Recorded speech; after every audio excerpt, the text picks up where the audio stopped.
नई परिस्थितियों में तेजी से कैसे सीख सकते हैं और चुनौतियों के सामने कैसे संतुलित और प्रभावी निर्णय ले सकते हैं।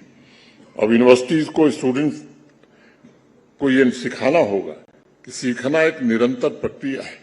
Learning is a life long process. Curriculum में ऐसे अवसर होने चाहिए जहां स्टूडेंट्स पुराने सब्जेक्ट्स को छोड़ने का साहस भी डेवलप करे और नए आइडियाज को अपना भी सके। फेल्योर्स को दंड के रूप में देखना मुझे लगता है कि बंद करना चाहिए और उसे लर्निंग प्रोसेस का हिस्सा मानना ये वक्त की जरूरत है। हमें ऐसे स्टूडेंट्स तैयार करने हैं जो भविष्य की अनिश्चितताओं के प्रति भी सुदृढ़ रहेंगे, क्योंकि मैं मानता हूं कि क्यूरियोसिटी और क्रिएटिविटी तभी जन्म लेती है जब नौजवान परिवर्तन से भयभीत नहीं होता बल्कि उसे एक अवसर के रूप में देखता है। आज फैकल्टी मेंबर्स के लिए दूसरी प्राथमिकता आर्टिफिशियल इंटेलिजेंस और इमर्जिंग टेक्नोलॉजीज का ह्यूमन इंटेलिजेंस से सही इंटीग्रेशन होना ही चाहिए। हमें टेक्नोलॉजी पर निर्भर नहीं होना है बल्कि उसे एक टूल की तरह इस्तेमाल करना है।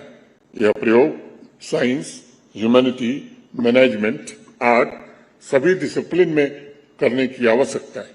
आज आर्टिफिशियल इंटेलिजेंस टूल रिसर्च को गति दे सकते हैं, मेंटरिंग को इंडिविजुअल बना सकते हैं और कठिन से कठिन चुनौतियों के समाधान में हमारी सहायता भी कर सकते हैं।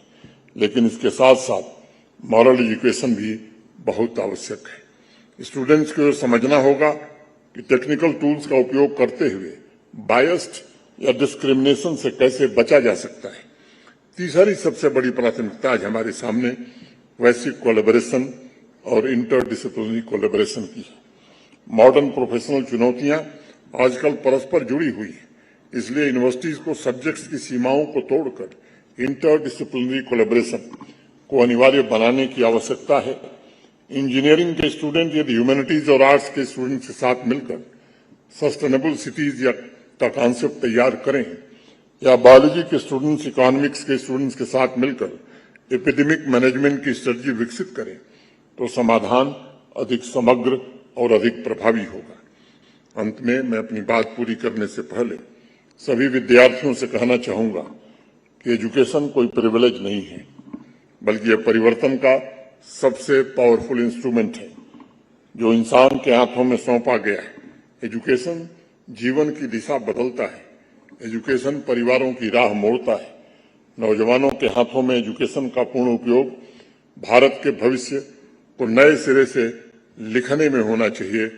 आज का दीक्षांत समारोह सिर्फ एक पड़ाव का समापन है, लेकिन असली काम मुझे लगता है आपका आज से प्रारंभ होता है और मैं कह सकता हूं कि आपकी असली परीक्षा अब सामने आने वाली है। आप केवल ग्रेजुएट नहीं हैं बल्कि आप एक बहुत बड़े दायित्व के उत्तराधिकारी हैं। देश ने कश्मीर यूनिवर्सिटी, उसके इंफ्रास्ट्रक्चर, उसके फैकल्टी मेंबर्स की मेहनत और त्याग के माध्यम से आपके एजुकेशन में बहुत कुछ इन्वेस्ट किया है। आपसे उम्मीद है कि राष्ट्र निर्माण में आप इसका सबसे सही उपयोग करेंगे।